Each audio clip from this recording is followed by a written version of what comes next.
Hello বন্ধুরা, আজ বানিয়ে নেব খুব সহজ পদ্ধতিতে চিলি চিকেন নিয়ে নিয়েছি। আদা রসুনটা পেস্ট করে নিলাম। আর আদা রসুন পেস্টটা দিয়ে দিলাম গোলমরিচ গুঁড়ো,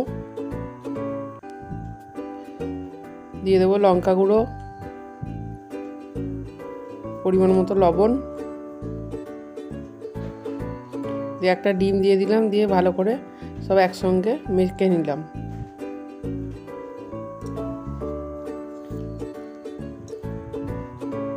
সব একসঙ্গে মেখে নিয়েছি। এবার দিয়ে দিলাম পরিমাণ মতো কর্নফ্লাওয়ার। কর্নফ্লাওয়ারটা একসঙ্গে মেখে নিলাম।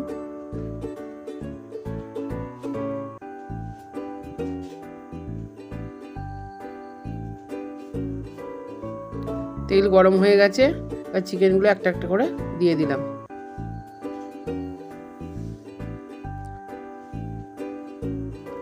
উল্টে পাল্টে ভালো করে ভেজে নিলাম।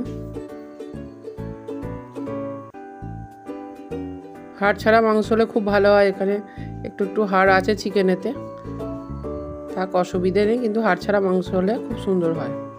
চিকেনগুলো ভেজে নিয়েছি। এবার ওই তেলেতেই দিয়ে দিলাম পেঁয়াজ, দিয়ে দিলাম টমেটো, দিয়ে সব একসঙ্গে ভেজে নিলাম। দিয়ে দিলাম পরিমাণ মতো লবণ। আদা রসুনের পেস্ট দিয়ে দিয়েছি, লঙ্কা গুঁড়ো, হলুদ গুঁড়ো দিয়ে সস দিয়ে দিলাম কর্নফ্লাওয়ার, দিয়ে সব একসঙ্গে নেড়ে নিলাম।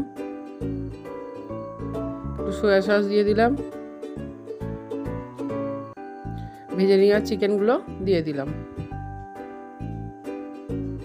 একটু নেড়ে নিলাম।